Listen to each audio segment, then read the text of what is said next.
Terima kasih masih bersama kami, pemirsa. Ketua Mahkamah Konstitusi Hamdan Zulfa menyatakan gugatan yang diajukan pakar hukum tata negara Yusril Iza Mahendra merupakan ketentuan aku, di mana kebijakan hukum terbuka atau delegasi kewenangan terbuka yang didapat ditentukan sebagai legal polisi adalah oleh pembentuk undang-undang dalam hal ini yakni DPR. 2. Menolak permohonan pemohon untuk selain dan selebihnya. Mahkamah Konstitusi MK melalui amar putusannya telah menolak judicial review Undang-Undang Nomor 42 Tahun 2007 tentang Pilpres yang diajukan oleh pakar hukum tata negara Yusril Iza Mahendra. Ditemui usai pengambilan sumpah jabatan 2 hakim konstitusi di Istana Negara Jakarta, Ketua Mahkamah Konstitusi Hamdan Zulfa menjelaskan, Pasal 9 Undang-Undang Nomor 42 Tahun 2008 yang berisi tentang ambang batas pengusungan calon presiden dan wakil presiden memperoleh kursi paling sedikit 20% dari jumlah kursi DPR atau 25% dari perolehan suara nasional. Telah 3 kali diuji di Mahkamah Konstitusi. Dalam hal tersebut, putusan Mahkamah telah menyebutkan secara tegas bahwa ketentuan akuo merupakan kebijakan hukum terbuka atau delegasi kewenangan terbuka yang dapat ditentukan sebagai legal policy oleh pembentuk undang-undang dalam hal ini yakni DPR. Itu mengenai presidensial threshold, pasal yang sama sudah 3 kali diuji, 4 kali diuji di Mahkamah Konstitusi. Yang terakhir baru saja kami putuskan pasal yang sama juga mengenai presidensial threshold pada gugatan saudara Effendi Ghazali, dan itu dinyatakan di sana adalah open legal policy. Karena itu tidak mungkin Mahkamah berubah dalam waktu berapa saat. Mahkamah konsisten saja dengan putusan-putusan sebelumnya yang berpandangan bahwa presidensial threshold itu adalah open legal policy dari pembentuk undang-undang. Sementara itu dalam konteks judicial review yang diajukan Yusril Hamdan menerangkan, MK tidak berwenang untuk menafsirkan pasal-pasal yang digugat oleh Yusril. Pasalnya, Hamdan mengatakan MK memiliki kewenangan untuk mengujikan pasal dengan undang-undang, bukan menafsirkan pasal tersebut. Dari Jakarta, Dia Windy dan Rudi Wijaya melaporkan. Untuk pertama kalinya di Jakarta, seorang kepala sekolah dilantik oleh seorang gubernur. Pagi tadi, Gubernur DKI Jakarta Joko Widodo melantik 180 kepala sekolah SMA negeri dan SMK negeri hasil lelang jabatan di halaman Balai Kota Jakarta. Jokowi berharap para kepala sekolah dapat bekerja secara maksimal dan akan dievaluasi setiap 6 bulannya. 21 bulan Maret tahun 2014. Untuk pertama kalinya, Gubernur DKI Jakarta melantik kepala sekolah untuk SMA negeri dan SMK negeri di Jakarta. Jumat pagi sebanyak 180 kepala sekolah hasil lelang jabatan dilantik oleh Gubernur DKI Jakarta Joko Widodo atau Jokowi di halaman Balai Kota. 180 sekolah itu terdiri dari 17 kepala sekolah SMA negeri dan 63 kepala sekolah SMK negeri. Pelantikan ini juga disaksikan Wakil Gubernur DKI Jakarta Basuki Cahayapurnama atau Ahok. Para kepala sekolah ini diambil sumpahnya oleh Jokowi berdasarkan agamanya masing-masing. Jokowi berharap para kepala sekolah dapat bekerja secara maksimal dan akan dievaluasi setiap 6 bulan.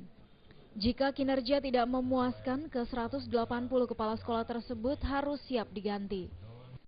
Semuanya selalu dievaluasi setiap 6 bulan.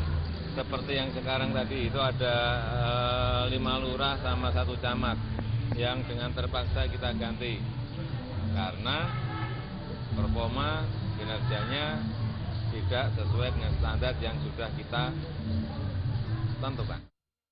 Selain 180 kepala sekolah, Gubernur DKI Jakarta juga melantik 1 orang kepala kantor regional VBKN, 1 orang kepala ULP, Camat Cilincing, 2 wakil camat, 27 lurah, 27 wakil lurah, 10 kasih dan kasubbag, serta 44 kepala puskesmas. Dari Jakarta, Lisa Indah dan Nur Tanti Purba melaporkan. Setelah mendapat perhatian dari pemerintah Kota Medan, Aisyah dengan sang ayah yang sebelumnya hidup di becak selama bertahun-tahun, akhirnya memulai hidupnya yang baru. Usai sang ayah Muhammad Nawawi ditempatkan di rumah sakit untuk menjalani perawatan, Aisyah yang telah putus sekolah selama 2 tahun kembali merasakan bangku pendidikan.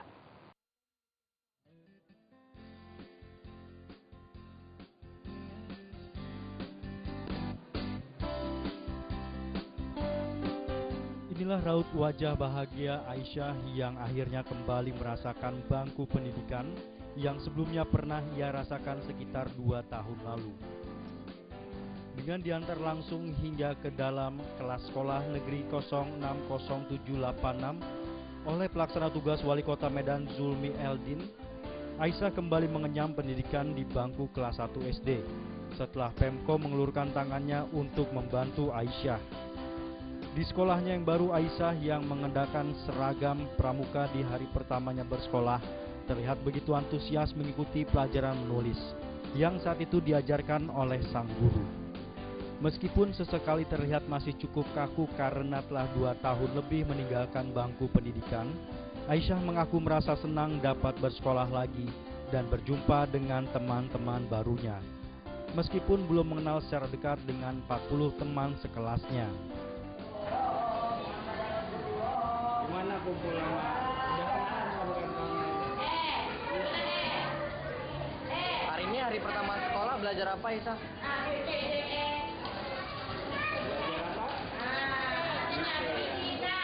Semangat belajarnya Isa. Semangat belajarnya. Jadi bapak ini siapa yang ayah siapa yang jaga? Terkait dengan kasus Aisyah yang hidup terlantar hanya dengan sebuah becak usang dengan sang ayah yang tidak lagi berdaya, pemerintah Kota Medan mengaku akan melakukan hal serupa dengan anak-anak lainnya yang hingga kini belum merasakan bangku pendidikan. Dengan sekolah Aisyah dengan tuntut pendidikan-pendidikan yang harus dibutuhkan oleh seorang anak itu akan kita kan masih banyak anak yang seperti Aisyah di Medan ini. Jadi kita gimana? semua kan memang itu ada tanggung pemerintah. Anak-anak yang putus sekolah itu harus semua sekolah. Tidak ada anak yang putus sekolah lagi di Kota Medan, kita berharap karena itu ada ditanggung oleh negara. Hingga saat ini sendiri Aisyah dengan sang ayah masih tinggal di ruang khusus Rumah Sakit Umum Dr. Pringa di Medan, sembari menunggu selesainya perawatan bagi sang ayah. Setelah perawatan sang ayah selesai, Aisyah rencananya akan tinggal di rumah susun yang seluruh biayanya ditanggung oleh pemerintah Kota Medan. Dari Medan, Sumatera Utara, Ferry Rawan melaporkan.